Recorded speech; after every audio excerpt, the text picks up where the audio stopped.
CPM-നകത്ത് ഒരു ഡൽഹി ഗ്രൂപ്പ് എന്നും കേരളത്തിന് സമരസപ്പെടാതെ നിന്ന് പോന്നിട്ടുണ്ട്. അത് സാക്ഷാൽ EMS-ന്റെ കാലത്തുണ്ടായിട്ടുണ്ട്. പിൽക്കാലത്ത് സീതാറാം യെച്ചൂരിയുടെ കാലം വരെ നമ്മളത് കണ്ടതാണ്. അതുകൊണ്ട് ഈ കേന്ദ്ര കമ്മിറ്റിയും കേരള കമ്മിറ്റിയും തമ്മിലുള്ള സമരത്തിൻ്റെ ഒരു കാലം കേരളത്തിന് നല്ല പരിചയമുണ്ട്. ഏറ്റവും ഒടുവിലത്തെ ഒരു ചിത്രം, MA ബേബി അഖിലേന്ത്യാ ജനറൽ സെക്രട്ടറി ആയിട്ട് ഡൽഹിയിലേക്ക് പോയതോടെ കേരളത്തിലെ പിണറായി വിജയന്റെ ആധിപത്യത്തെ ചോദ്യം ചെയ്യുന്ന ഒരു ഗ്രൂപ്പ് CPM-നകത്ത് തന്നെ, അതും മലയാളികൾ കൂടി ഉൾപ്പെട്ട ഒരു ഗ്രൂപ്പിന്റെ തലവനായി MA ബേബി പിണറായി വിജയനെതിരായി ഉൾപാർട്ടി സമരം നയിക്കുന്നു എന്ന ചിത്രങ്ങൾ, അതുമായി ബന്ധപ്പെട്ട വാർത്തകൾ പുറത്തു വരുന്നുണ്ട്. അതാണ് ഇപ്പോൾ നമ്മൾ ചർച്ചയ്ക്കെടുക്കുന്നത്. ഈ മാർസിയൻ ചിന്തകനായ NM പിയേഴ്സൺ മാഷ് എങ്ങനെ കാണുന്നു ഈ വാർത്തയെ? അല്ല, ഇതുപോലെയുള്ള ചേരിതിരിവുകൾ അല്ലെങ്കിൽ അഭിപ്രായ വ്യത്യാസങ്ങളുടെ ഗ്രൂപ്പുകൾ എക്കാലത്തും CPM-നുണ്ടായിരുന്നു എന്നുള്ള കാര്യത്തിൽ ഒരു തർക്കമില്ല. പക്ഷേ അതിന് കുറച്ചും കൂടി വ്യത്യസ്തവും സമഗ്രവുമായിട്ടുള്ള ഒരു സ്വഭാവം രൂപപ്പെടുന്ന തരത്തിലേക്ക് ഇപ്പോഴത്തെ കാര്യങ്ങൾ പോകുന്നുണ്ട്. അതിൻ്റെ പ്രധാനപ്പെട്ട കാരണം കേരള പാർട്ടി എന്ന് പറയുന്നത് പിണറായി പാർട്ടിയായി മാറി എന്ന സവിശേഷതയാണ്. പിണറായി പാർട്ടിയുടെ സെക്രട്ടറി ആയിരുന്ന സമയത്തും അതിനുശേഷം പാർട്ടിയുടെ നേതാവ് എന്നതിലേക്ക് സർക്കാരിനെ നയിക്കുന്ന സമയത്തും പാർട്ടിയിലും സർക്കാരിലും ഒരേപോലെ സമഗ്രമായ ആധിപത്യം പുലർത്തി വരികയാണ്. പിണറായി പറയുന്നതിനെതിരെ കമ്മിറ്റികളിൽ പോലും ആരും സംസാരിക്കാറില്ല എന്നുള്ളതാണ്. അങ്ങനെ ഏതാണ്ട് CPM-നകത്തെ ഉൾപാർട്ടി ചർച്ചകളെല്ലാം ചത്ത കാലത്താണ് നമ്മൾ ഈ ചർച്ചകൾ. അപ്പോൾ CPM-നെ നവീകരിക്കുന്ന ഒരു പ്രക്രിയയാണ് ഉൾപാർട്ടി ചർച്ച എന്ന് പറയുന്നത്. കാരണം അത് വിമർശനത്തിൻ്റെയും സ്വയം വിമർശനത്തിൻ്റെയും വഴി പാർട്ടിയുടെ വാക്കുകളിൽ പറഞ്ഞാൽ തന്നെ അത് മുഴുവനും ഏതാണ്ട് ഇല്ലാതെ, എതിരഭിപ്രായങ്ങളൊന്നുമില്ല. നേതാവ് എന്നൊരു കാര്യം പറയും, ബാക്കി എല്ലാവരും എന്ത് ചെയ്യും, അത് അനുസരിക്കും. അങ്ങനെ പോയാണ് ഇതിനകത്ത് പ്രത്യയശാസ്ത്രപരമായ ഒരു നിലപാടും എടുക്കാനായിട്ട് പറ്റാത്ത തരത്തിലേക്ക് പാർട്ടി മാറിത്തീരുകയും പാർട്ടി സമ്പൂർണ്ണമായിട്ട് മധ്യവർഗത്തിൻ്റെ ഒരു പാർട്ടിയായിട്ട് മാറി, പെറ്റി ബുർഷ്വാസിയുടെ പാർട്ടിയായിട്ട് മാറി. അങ്ങനെ മാറിയിരിക്കുന്ന സമയത്ത് പല വിഷയങ്ങളിലും പാർട്ടിയുടെ അടിസ്ഥാന തത്വങ്ങൾക്ക് വിരുദ്ധമായിട്ടുള്ള നിലപാട് പാർട്ടിക്ക് എടുക്കേണ്ടതായിട്ട് വരും. അങ്ങനെ വരുമ്പോൾ അതിന് ചോദ്യം ചെയ്യാനായിട്ടുള്ളൊരു സംവിധാനം സാധ്യമല്ല. മാത്രമല്ല, പിണറായി വിജയൻ എന്ന് പറയുന്ന പഴയകാല കമ്മ്യൂണിസ്റ്റിനെ അദ്ദേഹത്തിൻ്റെ പാർശ്വവൽകൃതരായിട്ടുള്ള, അപ്പോൾ അദ്ദേഹത്തിൻ്റെ ഒപ്പം നിൽക്കുന്ന ഉപജാപ സംഘം, അവരെ ഈ പാർട്ടിയിൽ നിന്ന് തന്നെ അദ്ദേഹത്തെ പാർശ്വവൽക്കരിച്ചു എന്നാണ് ഞാൻ മനസ്സിലാക്കുന്നത്. എന്നിട്ട് ഈ ഉപജാപ സംഘം കൂടി ഒരുമിച്ച് ചേർന്നിട്ടാണ് എല്ലാ തീരുമാനങ്ങളും. ആ ഉപജാപ സംഘത്തിൻ്റെ പ്രധാനപ്പെട്ട ഒരു നേതാവാണ് ജോൺ ബ്രിട്ടാസ്.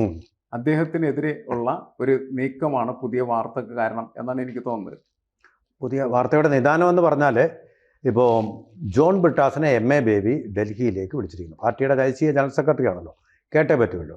അതായത് വാസ്തവത്തിൽ ഇവിടെ കേരളത്തിൽ 6 മാസത്തിനകം സംസ്ഥാന തെരഞ്ഞെടുപ്പ് വരികയാണ്. കണ്ണൂരിലൊരു സീറ്റ് ബ്രിട്ടാസിന് വേണ്ടി കണ്ടുവച്ചിരിക്കുകയായിരുന്നു എന്നാണ് പറയുന്നത്. വിശ്വസ്തനായിട്ടുള്ള ജോൺ ബ്രിട്ടാസിന് വേണ്ടി. വിശ്വസ്തനായി നമുക്കറിയാവുന്നത് പിയേഴ്സൺ മാഷിന് ഒക്കെ മുഹമ്മദ് മാഷിനും അറിയാവുന്നതുപോലെ ദേശാഭിമാനിയിലെ അത്ര പ്രതിഭാശാലിയായിട്ടുള്ള ഒരു ജേർണലിസ്റ്റൊന്നും ആയിരുന്നില്ല ജോൺ ബ്രിട്ടാസ്. അതിലും പ്രതിഭാശാലികളായിട്ട് എത്രയോ പത്രപ്രവർത്തകർ അതിനകത്തുണ്ടായിരുന്നു. അവരെയെല്ലാം മറികടന്നുകൊണ്ടാണ് അദ്ദേഹത്തെ ഈ കൈരളി ചാനലിൻ്റെ മാനേജിങ് ഡയറക്ടറായിട്ട് നിയമിച്ചത്. അതുപോലെ തന്നെയാണ് കഴിവുള്ള വേറെ എത്രയോ പേരുണ്ടായിട്ടും അവരെ തഴഞ്ഞുകൊണ്ടാണ് ഇദ്ദേഹത്തെ MP ആക്കി മാറ്റിയത്. അങ്ങനെയൊക്കെ വളർത്തിക്കൊണ്ട് ഇപ്പോൾ നിയമസഭയിൽ ഈസിയായിട്ട് ജയിക്കാവുന്ന കണ്ണൂരിൽ തന്നെ അദ്ദേഹത്തിന് ഒരു സീറ്റും നോക്കി വെച്ചിരുന്നതാണ്. അതിനിടയ്ക്കാണ് പെട്ടെന്ന് അദ്ദേഹത്തെ MA ബേബി അങ്ങോട്ട് കൊണ്ടുപോയത്. അപ്പോൾ ഇതിന് പിന്നിൽ രാഷ്ട്രീയമുണ്ട്, തീർച്ചയായിട്ടും അഭിപ്രായ വ്യത്യാസങ്ങളുമുണ്ട്. MA ബേബി ചെന്നൈയിൽ വെച്ച് കോടതിയിൽ നിന്ന് പിണറായി വിജയൻ്റെ മകന് വന്ന സമൻസിനെക്കുറിച്ചൊരു കാര്യം പറഞ്ഞു. അത് EDക്ക് അറിയാതെ ചെയ്തു പോയതാണെന്ന് പറഞ്ഞു. അപ്പോൾ അത് കഴിഞ്ഞിട്ടുള്ള പ്രതികരണം പിണറായി വിജയൻ്റെ വളരെ രൂക്ഷമായിരുന്നു. അദ്ദേഹം പറഞ്ഞ ബേബിക്ക് അത് അറിയാൻ വയ്യ. ബേബിയെ ഒരു ബേബിയാക്കി, പാർട്ടിയുടെ ദേശീയ ജനറൽ സെക്രട്ടറി ആയിട്ടുള്ള ബേബിയെ ഒരു ബേബി ആക്കിക്കൊണ്ടാണ് പത്രപ്രവർത്തകരുടെ, പാർട്ടിക്കകത്തല്ല പാർട്ടി യോഗങ്ങളിലല്ല അദ്ദേഹം പ്രതികരിച്ചത്. അതുപോലെ തന്നെ PM ശ്രീ പദ്ധതിയിൽ ഒപ്പിട്ടതിനെക്കുറിച്ച് വ്യത്യസ്തമായ സ്വരമുണ്ടായിരുന്നു MA ബേബിക്ക്. സ്വരലഹരിയുടെ ചെയർമാൻ കൂടിയായിരുന്നു അദ്ദേഹത്തിന്.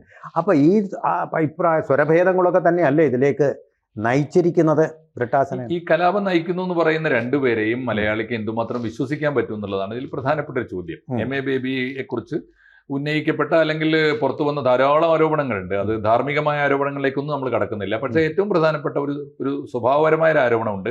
കാപട്യത്തിന്റെ ആശാനാണെന്നൊരു ആരോപണമുണ്ട്. 2, ജോൺ ബ്രിട്ടാസ് ആണ്. അദ്ദേഹത്തിന്റെ യോഗ്യതയെക്കുറിച്ച് സാർ പറഞ്ഞു. ഡൽഹിയിലെ ദേശാഭിമാനിയുടെ ഒരു പ്രാദേശിക റിപ്പോർട്ടർ മാത്രമായിരുന്ന ഒരാളെയാണ് കൈരളിയുടെ MD സ്ഥാനത്തേക്ക് കൊണ്ടുവരുന്നത്?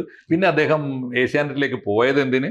പോയപ്പോൾ കാറ് കൊടുത്ത് വിട്ടത് എന്തിന്? പിന്നെ അതുപോലെ വാഴിച്ച് തിരിച്ചു എടുത്തത് എന്തിന്? പിന്നീട് എങ്ങനെയാണ് പിണറായി വിജയന്റെ PRO വർക്ക് ഏറ്റെടുക്കുന്നത്? പിണറായി വിജയനെ അധികാരത്തിൽ എത്തിക്കുന്നതിന്റെ ഒരു അധികാര കേന്ദ്രമായി ഇദ്ദേഹം മാറുന്നു തുടങ്ങിയ കുറെ കാര്യങ്ങളുണ്ട്. ഈ പ്രധാനപ്പെട്ട ഒരു കാര്യം, എന്തിനാണ് ഇപ്പൊ MA ബേബിയെ തിരിച്ച്? MA ബേബിയെ ഒരു കാലത്ത് ഡൽഹിയിൽ നിന്ന് ഇങ്ങോട്ട് ആട്ടിയതാണ്. കേന്ദ്ര കമ്മിറ്റിയിലേക്ക് വേണ്ടതില്ല, കണ്ടുകൂടാ. കാരണം അതിന് ഒരുപാട് കാരണങ്ങളുണ്ടായിരുന്നു. സീതാറാം യെച്ചൂരിയും ഒക്കെ ആയിട്ട് ബന്ധപ്പെട്ട കുറെ കാര്യങ്ങൾ പാർട്ടിയിൽ ഉണ്ടായിരുന്നു. അദ്ദേഹം തിരിച്ചു വന്ന് കേരളത്തിൽ കേന്ദ്രീകരിച്ചതാണ്. അപ്പോഴാണ് ഈ VS അച്യുതാനന്ദന്റെ മന്ത്രിസഭയിൽ വിദ്യാഭ്യാസ മന്ത്രിയാക്കിക്കൊണ്ട് MA ബേബിയെ പിണറായി വിജയനാണ് ഒരു റീബർത്ത് രണ്ടാം മുണ്ടശ്ശേരിയാക്കി കൊണ്ടുവന്നു. അത് എന്തുമാത്രം പരിഹാസ്യമായിരുന്നു നമ്മൾ കണ്ടതാണ്. പക്ഷെ ഇപ്പോഴത്തെ ഒരു പ്രശ്നം, ഈ MA ബേബിയെ ഇപ്പൊ തിരിച്ച് ഡൽഹിയിലേക്ക് അയച്ചത് ആരാണ്? പിണറായി വിജയൻ തന്നെയാണ്. എന്ന് വെച്ചാൽ MA ബേബിയെ ഇവിടെ ആവശ്യമില്ല എന്ന് പിണറായി വിജയൻ തീരുമാനിച്ചപ്പോഴാണ് അദ്ദേഹം ഡൽഹിയിലേക്ക് പോകുന്നത്. അതുകൊണ്ട് ഇപ്പോ ഈ പിണറായി വിജയന് ശല്യം ഒഴിവാക്കി കൊടുക്കുക എന്നതല്ലാതെ അവിടെ ഇരുന്നു കൊണ്ട് പുതിയ പിണറായി വിജയനെതിരായി ഒരു ഗ്രൂപ്പും കോക്കസും ഉണ്ടാക്കാൻ പറ്റുമോ എന്നതാണ് ഒരു പ്രധാനപ്പെട്ട ചോദ്യം. അല്ല, എനിക്ക് കിട്ടിയ വിവരം, വീണ ജോർജിനെ മന്ത്രിയാക്കിയതുപോലെ ജോൺ ബ്രിട്ടാസിനെ മന്ത്രിയാക്കാനുള്ള ഒരു വഴിയായിരുന്നു കണ്ണൂരിലെ നിയമസഭാ സീറ്റ് എന്നുള്ളതാണ്. അതിപ്പോൾ ബേബി പൊളിച്ചടുക്കിയിരിക്കുന്നുള്ളതാണ്. ആ രീതിയിലാണ് ഈ സോഴ്സുകളാണ് നമുക്ക് പൂർണ്ണമായിട്ടും വിശ്വസിക്കാൻ പറ്റില്ല, പക്ഷേ റിലയബിൾ സോഴ്സാണത്. അതിൽ നിന്നാണ് കിട്ടിയിരിക്കുന്ന വിവരം. പിയേഴ്സൺ മാസ്റ്റർ, ഗോസിപ്പുകളുടെ പ്രശ്നത്തെക്കാൾ ഉപരി ഇതിനകത്ത് ഒരു പൊളിറ്റിക്കൽ ഫൈറ്റിൻ്റെ പ്രശ്നം അല്ലെങ്കിൽ സ്ട്രഗിളിൻ്റെ പ്രശ്നം ഉയർന്നു വരുന്നുണ്ട്. കാരണം കേരള പാർട്ടി ചെയ്യുന്ന എല്ലാ കാര്യങ്ങളെയും കേന്ദ്ര കമ്മിറ്റിയുമായി ബന്ധപ്പെട്ട് നിൽക്കുന്ന മറ്റ് സംസ്ഥാനങ്ങളിലെ പാർട്ടികളോ അങ്ങനെ സ്വീകരിക്കാനായിട്ട് തയ്യാറല്ല. പക്ഷേ ഇതിനകത്തുള്ള വലിയൊരു വൈരുദ്ധ്യം എന്ന് പറയുന്നത് കേരളത്തിൽ മാത്രമാണ് ആകെ CPM അധികാരത്തിലുള്ളത്. ഈ പ്രത്യയശാസ്ത്ര പ്രതിഷേധങ്ങളുടെ അതുപോലെ എതിർപ്പുകളുടെയൊക്കെ അടിസ്ഥാനത്തിൽ ഈ ഭരണം ഇല്ലാതാക്കുന്നതിനുള്ള ശ്രമം നടത്തി കഴിഞ്ഞാൽ ഈ ഭരണം കൂടി ഇല്ലാണ്ടാവും. അത്രയും ഉണ്ടാവുകയുള്ളൂ. അപ്പോൾ പിന്നെ ഇതിനെക്കുറിച്ച് ചർച്ച ചെയ്യാൻ പോലും ഉണ്ടാവില്ല. ചുമരുണ്ടെങ്കിലേ ചിത്രം എഴുതാനായിട്ട് പറ്റും. അപ്പം ഇത് CPM ഇപ്പോൾ അഭിമുഖീകരിച്ചുകൊണ്ടിരിക്കുന്ന വലിയൊരു സംഘർഷമാണ്. ശരി, അതായത് കടുത്ത പ്രത്യയശാസ്ത്ര നിലപാടുകൾക്കൊപ്പം നിൽക്കണോ, അതിന് പകരമായിട്ട് അധികാരം നേടുന്നതിന് വേണ്ടിയിട്ട് നടത്തുന്ന അഭ്യാസ പ്രകടനങ്ങൾക്കൊപ്പം നിൽക്കണം എന്നുള്ളത്. ഇത് അവരെല്ലാവരും നേരിടുന്ന ഒരേപോലെയുള്ള ഒരു പ്രശ്നമായിട്ടാണ് എനിക്ക് തോന്നുന്നത്. അപ്പോൾ ഈ പ്രശ്നം നിലനിൽക്കുന്നതിനിടയിലാണ് ഈ ഗോസിപ്പുകളെ കുറിച്ചുള്ള ചർച്ചകളൊക്കെ വരുന്നത്. അത് എത്രമാത്രം പോകും എന്നൊക്കെ നമ്മൾ വളരെ കാര്യമായിട്ട് തന്നെ പരിശോധിക്കേണ്ടി വരും. തീർച്ചയായിട്ടും അത് വളരെ പ്രധാനപ്പെട്ട കാര്യമാണ്. പക്ഷെ എനിക്ക് തോന്നിയിട്ടുള്ളത് സാർ, ഈ പ്രത്യയശാസ്ത്രപരമായ ചർച്ച ഇപ്പോ ഒരു വലിയ അസ്കിതയായി CPM-നകത്തുണ്ടോ? ഇല്ല. പുതിയ കാലത്തൊരു ചർച്ച അതല്ല എന്ന് എനിക്ക് തോന്നുന്നു. ഈ പല കാരണങ്ങളാൽ ഇപ്പോൾ UDF-ന്റെ അകത്തും കോൺഗ്രസിനകത്തും ഒക്കെയുള്ള ഛിദ്രതയുടെ ഫലമായിട്ട് പിണറായി വിജയൻ അല്ലെങ്കിൽ പോലും LDF-ന് മൂന്നാമതൊരിക്കൽ കൂടി അധികാരത്തിൽ വരാനുള്ള ഒരു സാധ്യതയുണ്ട്. അങ്ങനെയാണെങ്കിൽ പിണറായി വിജയനെ മുമ്പിൽ നിർത്തിക്കൊണ്ട് മുന്നോട്ട് പോകേണ്ടതില്ല എന്ന ആലോചനകൾ പരസ്യമായിട്ടല്ലെങ്കിലും മുന്നണിക്കകത്തും പുറത്തും ഉണ്ട്. അങ്ങനെ വന്നു കഴിഞ്ഞാൽ പിന്നെ ആര്? ഇപ്പൊ MA ബേബിക്ക് ഒരു സ്കോപ്പ് ഉണ്ട്. എന്താ കാരണം വെച്ചാൽ MA ബേബി കേന്ദ്ര ജനറൽ സെക്രട്ടറിയാണ്, കേന്ദ്ര കമ്മിറ്റിയുടെ പോളിറ്റ് ബ്യൂറോ മെമ്പർ മാത്രമല്ല, കേന്ദ്ര കമ്മിറ്റി ജനറൽ സെക്രട്ടറിയാണ്. ഒരു പക്ഷേ പണ്ട് C അച്യുതമേനോനെ ഇറക്കിക്കൊണ്ടുവന്നതുപോലെ ഇവിടെ മുഖ്യമന്ത്രിയാക്കിയതുപോലെ ഇനി ഒരിക്കൽ കൂടി ഇടതുപക്ഷത്തിന് ഭരണം കിട്ടാനുള്ള സാധ്യത തെളിഞ്ഞു വരുമ്പോൾ MA ബേബിക്ക് ഒരു കളം തുറക്കാനുള്ള, പിണറായി വിജയനെതിരായി ഒരു ശബ്ദം ഉണ്ടാക്കിയെടുക്കാനും MA ബേബിക്ക് തിരിച്ച് കേരളത്തിലേക്ക് വരാനും അതൊരു മുഖ്യമന്ത്രി കസേര തന്നെ സ്വപ്നം കാണാനും ഒക്കെയുള്ള ഒരു നീക്കമായിട്ടാണ് ഈ ഗോസിപ്പാണെങ്കിൽ പോലും ഞാൻ അതിനെ കാണുന്നത്. അല്ല, എനിക്ക് തോന്നുന്നത് ഇതൊക്കെ ശരിയാണ്. ഗോസിപ്പുകളുടെ ഭാഗമായിട്ട് മാത്രമേ ഇത്തരം കാര്യങ്ങളെല്ലാം നമുക്ക് ചർച്ച ചെയ്യാൻ പറ്റുള്ളൂ. പൊതുവെ പാർട്ടിയുടെ അഖിലേന്ത്യാ സെക്രട്ടറി ആയിരിക്കുന്ന ഒരാൾ അങ്ങനെ ഒരു പാർലമെന്ററി അധികാര മേഖലയിലേക്ക് വരാനായിട്ട് പാർട്ടി അനുവദിക്കുമെന്ന് നമുക്ക് കരുതാൻ കഴിയില്ല. കാരണം പാർട്ടി സംഘടനാപരമായ ഒരുപാട് പ്രതിസന്ധികൾ നേരിടുന്ന ഒരു സാഹചര്യമാണ്. ആ സമയത്ത് പാർട്ടിയുടെ ഒരു അനുവാദം ഉണ്ടെങ്കിൽ മാത്രമാണ് പാർട്ടിയുടെ ജനറൽ സെക്രട്ടറിക്ക് തിരഞ്ഞെടുപ്പിൽ മത്സരിക്കാൻ പോലും പറ്റുള്ളൂ. അതിനുള്ള അനുവാദം കൊടുക്കാനുള്ള സാധ്യത കുറവാണ്. അങ്ങനെ സാറ് പറഞ്ഞ പോലെ, അഹമ്മദ് മാഷ് പറഞ്ഞ പോലെ, ഈ പിണറായി വിജയന് എതിരായിട്ട് പാർട്ടിക്കകത്തും അതുപോലെ പാർട്ടിക്ക് പുറത്തും ചിന്തിക്കാൻ താല്പര്യമുള്ള ആളുകൾ, ചിന്തിക്കുന്നവരെന്ന് ഞാൻ കരുതുന്നില്ല. അങ്ങനെ താല്പര്യമുള്ള ആളുകൾ കുറച്ച് പേരൊക്കെ ഉണ്ട് എന്നുള്ളത് ശരിയാണ്. അതല്ലാതെ പിണറായി വിജയനെതിരെ അങ്ങനെ ഒരു മൂവ്മെന്റ് ഇല്ല. കാരണം വെച്ചാൽ രണ്ട് പ്രശ്നങ്ങളാണുള്ളത്. അതിന് പകരം ബദലായിട്ട് വെക്കാവുന്ന ഒരു നേതാവില്ല എന്നുള്ളതാണ് പ്രശ്നം. അവർ നേരിടുന്ന ഏറ്റവും വലിയ പ്രതിസന്ധി അതാണ്. ഇല്ല എന്നാണോ ഇല്ലാതാക്കിയതാണോ? ഇല്ലാതാക്കിയതാണ്, പക്ഷെ ഇപ്പം ഇല്ല. എന്തായാലും അതൊരു പ്രശ്നമാണ്. അച്യുതാനന്ദൻ ഉണ്ടായിരുന്ന സമയത്ത് വളരെ കൃത്യമായിട്ട് ബദലുണ്ട്. ആ ബദലിലെ കൂടെ നിൽക്കാനായിട്ട് ഒരുപാട് ആളുകളും തയ്യാറാവുന്നത്. ഇപ്പം ബദലില്ല, ബദൽ ലീഡർഷിപ്പ് ഉണ്ടാക്കിയതിന് ശേഷമുള്ള പിന്നീട് അതിന്റെ പിന്നിൽ ഇങ്ങനെ ആളുകൾ അണിനിരക്കുക. ബദലിനെ ഇല്ലാതാക്കി. ആ ബദലിനെ ഇല്ലാതാക്കപ്പെട്ടു. അത് ബദൽ മാത്രമല്ല, ലീഡർഷിപ്പ് തന്നെ ഇല്ല. അത് ആ പാർട്ടി മാത്രം നേരിടുന്ന ഒരു പ്രശ്നമല്ല കേരളത്തില്. കേരളത്തിൽ കോൺഗ്രസിന് എവിടെ നേതാവ്, BJPക്ക് എവിടെ നേതാവ്? ഇവർക്കൊന്നും. പക്ഷേ കോൺഗ്രസിന് എന്തൊക്കെ പറഞ്ഞാലും നമ്മൾ ഈ പ്രതിസന്ധിയൊക്കെ അവർ നേരിടുമ്പോഴും തീർച്ചയായിട്ടും ഇത് വിഷയമല്ലാത്ത എങ്കിലും ഒരു പരാമർശം ആവശ്യമുണ്ട്. ഒരു രണ്ടാം നിര എവിടെയെങ്കിലും ഉണ്ടെങ്കിൽ, കേരളത്തിൽ ഏതെങ്കിലും പാർട്ടിയിൽ ഉണ്ടെങ്കിൽ അത് കോൺഗ്രസിലെ. അല്ല, കോൺഗ്രസിന് രണ്ടാം നിര ഉണ്ടാക്കിയെടുക്കുന്നതിൽ CPI-നേക്കാൾ വൻ വിജയമാണ്. കൂടുതലാണ് നിര, അതാണ് അവരുടെ. അല്ല, രണ്ടാം നിര നിർമ്മിക്കാൻ കഴിഞ്ഞത് വിജയമാണ്. പക്ഷേ അവർക്ക് എല്ലാവർക്കും സ്വീകാര്യനായ ഒരു നേതാവിനെ നിർമ്മിച്ചെടുക്കാൻ കഴിഞ്ഞില്ല.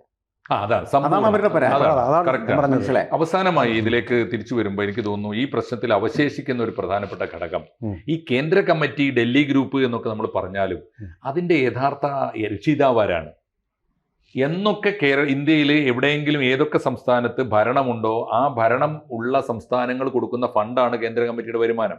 MA ബേബി ഇപ്പോ കേന്ദ്ര കമ്മിറ്റിയുടെ ചെലവ് നടത്തുന്നത് പോലും പിണറായി വിജയന്റെ ചെലവിലാണ്. പിണറായി വിജയന്റെ ചെലവിൽ നടന്നുകൊണ്ടിരിക്കുന്ന ഒരു കേന്ദ്ര കമ്മിറ്റിക്കും അതിന്റെ ജനറൽ സെക്രട്ടറിക്കും പിണറായി വിജയനെതിരായിട്ടൊരു ഗ്രൂപ്പ് ഉണ്ടാക്കാൻ ശ്രമിച്ചാൽ എത്ര നാളത് മുന്നോട്ട് പോകുമെന്ന ചോദ്യം ഇതിൽ വളരെ പ്രധാനമാണെന്ന് ഞാൻ കരുതുന്നു. തീർച്ചയായിട്ടും.